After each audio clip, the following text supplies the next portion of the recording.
Ya selama tadi komitmen terhadap ideologi, kebebasan pada wong cilik, platform partai itu dipegang dan bersedia untuk juga memenuhi komitmen termasuk bagaimana partai menyiapkan visi misi khususnya tentang politik tata ruang, kemudian bagaimana kelestarian lingkungan, sungai-sungai tata ruang di Jakarta diatur dengan baik. PDIP beri 6 syarat Anies Baswedan kalau mau diusung jadi cagup di Jakarta. Apa tulisannya nggak kebaca lagi. Ia memaparkan beberapa syarat yang harus dipenuhi para calon kepala daerah yang akan diusung PDIP termasuk Anies Baswedan. Berikut syarat yang diberikan PDIP kepada Anies. 1. Visi misi calon kepala daerah disiapkan PDIP. Politik tata ruang termasuk upaya untuk menjaga kelestarian lingkungan.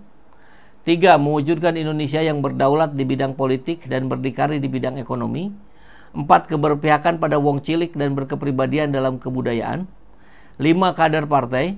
6. Taat terhadap ideologi serta berpegang pada platform partai. Kalau baca di sini sebelum kita dengarkan pidatonya Ibu Mega, saya sih masih ya oke lah, kan tentu setiap partai punya syarat tertentu dan itu haknya partai. Dan saya kira dari syarat-syarat ini tidak ada yang bermasalah, tidak ada yang negatif. Semua fine-fine saja. Meskipun ini kalau kita lihat Pak Anies pakai jaket PDIP, ini saya sih masih menduga editan ini ya. Kan gampang ya hari ini diedit, dimasukin logo segala macam. Tapi tetap buat saya nggak masalah. Syaratnya Anies harus kader, ya terserah Pak Anies. Kalau mau masuk jadi kader, ya kita tetap dukung kok. Karena yang kita lihat orangnya gitu. Ya apalagi untuk pilkada, yang kita lihat orangnya. Kan kita lihat juga dari partai manapun ada kok yang jadi pemimpinnya benar. Dari partai manapun ada kok yang pemimpinnya ngaco, yang jadi pemimpin kemudian ngaco dan korupsi. Sudahlah. Ini bukan warga malaikat gitu. Partai-partai itu partai-partai manusia. Artinya pasti ada salahnya. Kan gitu. Kan kalau kita milih partai pun, pilihlah yang mudaratnya paling kecil. Sulit kita pilih partai terbaik.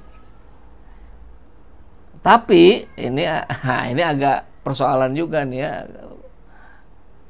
Kesan yang kita tangkap dari pidatonya Bu Mega. Enak aja ya. Ngapain gue suruh dukung Pak Anies? Dia bener nih kalau mau sama PDI. Kalau mau PDI jangan kayak gitu dong ya. Ya tinggal mau nggak nurut ya. Lihat dong. Dia tepuk tangannya, tan ibu-ibu aja nggak tepuk tangan. Hei. Tepuk tangan lagi. Loh, saya tuh suka jadi garuk-garuk kepala loh. Enak amat ya. Sekarang kita dicari dukungannya, yok. Bingung saya lu. Lalu kamu kemana ya kemarin sore ya? Oh iyalah. Ayo, Mbok jangan gitu dong. Ya. Sebetulnya kan yang dibahas oleh Ibu Mega dari potongan ini, sebelumnya Bu Mega bilang ada sekelompok orang pakai baju hitam dan mungkin bawa-bawa poster gitulah, PDIP kita harapkan dukung Anies. Nah, kurang lebih kayak gitulah. Dan Bu Mega tampaknya tidak berkenan. Ya enggak masalah juga sebetulnya ya. Kan itu setiap orang punya tangkapan yang berbeda-beda. Memang relawan Anies ini dahsyat luar biasa gitu. Mereka terus sangat militan memperjuangkan dan bukan hanya ke PDIP kan, mendatangi juga ke PKS, ke PKB, ke Nasdem, mungkin juga ke partai-partai lain yang kita nggak tahu. Nah, karena posisi saya di Jakarta, jadi saya agak lepas nih. Kalau Pilpres kemarin kan saya hampir tiap minggu koordinasi di Jakarta, tapi kan sekarang tidak. Nah, jadi yang diharapkan oleh Ibu Mega, kita juga tentu mesti tahu bagaimana karakter Bu Mega kalau bicara. Ya, kita masih ingat bagaimana Pak Jokowi kan di depan forum PDIP disebut, kamu kalau nggak ada saya bukan siapa-siapa, hehehe. Ayo tepuk tangan. Ya kan begitu. Ini kita juga harus paham juga bagaimana usia Ibu Mega gitu kan yang sudah sepuh. bagaimana semangatnya tapi masih membara, ya caranya cara seperti seorang nenek gitu. Nah, saya kira tidak perlu terlalu dipersoalkan, kecuali ada hal-hal yang sifatnya penempatkan pada posisi yang kurang tepat. Anggaplah misalkan Anies meminta-minta, Anies mengemis. Nah kan tidak. Saya kira Anies tidak dalam posisi mengemis. Dan saya, kalau betul Pak Anies mengemis-ngemis, minta didukung, saat itu juga saya cabut dukungan saya dari Anies. Tapi saya tahu persis Pak Anies profilnya tidak begitu. Kan dulu juga ditanya, kenapa Pak Anies gak bikin partai? Bikin partai aja sendiri, ini pendukungnya banyak. Jawaban Pak Anies apa? Kan kita sudah bekerja sama, kita sudah saling percaya dengan PKS, PKB, Nasdem. Masa saya bikin partai sendiri? Bayangkan, empati yang digunakan oleh seorang Anies Baswedan. Dia memikirkan konstelasi, dia memikirkan kawan-kawannya di PKS, di PKB, di Nasdem. Bayangkan sekarang PKS, PKB, Nasdemnya meninggalkan Anies. Kan kalau pikiran saya, padahal waktu itu Pak Anies nggak perlu empati. Mumpung pendukungnya masih hangat, bikin partai itu langsung banyak yang daftar itu. Kan begitu ya kalau kita nih. Tapi kan Pak Anies beda. Perhitungannya begitu matang. Kemudian tentang masuk partai, saya kira bukan tidak mau juga Pak Anies Baswedan, tapi ada pertimbangan-pertimbangan yang memang harus ditelaah betul, butuh waktu gitu ya. Nah PKS kalau sabar sedikit, barangkali dugaan saya masuk itu Pak Anies ke PKS. Nah tapi balik lagi, ini konstelasi sebelum tanggal 27 ini pasti ada kejutan-kejutan lagi. Seperti dari minggu lalu saya pastikan ini pasti akan ada kejutan. Nah ini juga sama.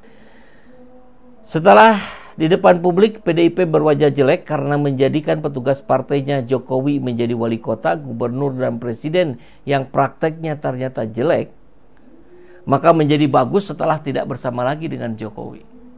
Lebih menjadi harapan ketika menempatkan diri sebagai oposisi berlawanan dengan rezim Jokowi. Sekjen Hasto melawan permainan Jokowi, Megawati di belakangnya. Dalam kasus pembantaian Anies Baswedan oleh 12 partai politik, PDIP bermain bagus. PDIP bermain bagus dan jelek. Bagusnya, PDIP mendukung habis putusan MK nomor 60 dan 70 yang menghidupkan Anies dan mematikan Kaesang. PDIP pun disebut-sebut akan mendukung Anies untuk gubernur Jakarta. Jeleknya, PDIP pasang harga untuk mendukung Anies. Harga politik, kepatuhan, dan ketundukan. Bahkan mengejek Anies sebagai peminta-minta. Anies Baswedan justru dapat menjadi peruntuh PDIP khususnya di Jakarta, walau PDIP diuntungkan oleh putusan MK 60.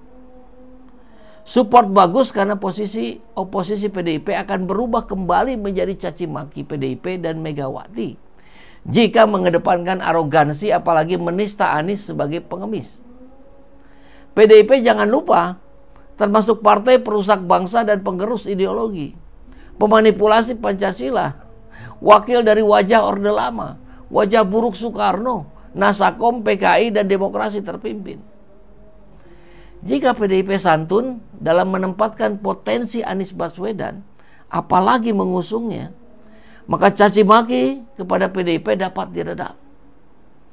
PDIP secara bertahap akan mendapat tempat dan simpati. Adalah cerdas jika bermain pilkada dengan wajah manis bersama Anies, daripada pasang muka cemberut berdasar arogansi. PDIP bakal menjadi musuh rakyat atau dosa politik mengutus petugas partainya sebagai presiden. Megawati adalah nenek politik Jokowi sekaligus pencipta monster yang bebal dan buta tuli. Ada yang menyebut psikopat. Wajah cemberut, sinis, dan arogan tentu kontraproduktif. Rakyat marah bukan hanya kepada Jokowi, tetapi juga pada semua perampok, perusak, dan pemerkosa kedaulatan rakyat. Tidak terkecuali PDIP dan Megawati. Saatnya bangun simpati bukan antipati. Jakarta merupakan wilayah pertaruhan. Kemenangan PKS yang sia-sia akibat berubah menjadi penjilat rezim tidak bermanfaat bagi PDIP jika ia bertindak bodoh dan angkuh. Sebentar lagi akan masuk era kesuksesan, oposisi dan kehancuran status quo. Ikut hancur kelompok yang tidak berpendirian atau penyelundup politik. Reformasi jilid 2 sulit dibendung. Apalagi ada spirit Sri Lanka dan Bangladesh. Indonesia sangat terpicu oleh kesamaan kecurangan pemilu, korupsi, dan politik dinasti. Sama itu. Kejadian di Sri Lanka dan di Bangladesh dengan politik dinastinya, dengan kecurangan pemilunya, dan dengan korupsi. PDIP harus konsisten dengan isu simpatik, bukan menistakan pemimpin, kelompok, dan pendukung perubahan. Megawati jangan seolah-olah berpaket dengan Jokowi. Bakal digilas oleh rakyat yang sudah sangat muak dan jijik dengan kesombongan, kepalsuan, dan kerakusan rejim Jokowi. PDIP sudah bagus, bisa jelek lagi, sangat jelek sekali.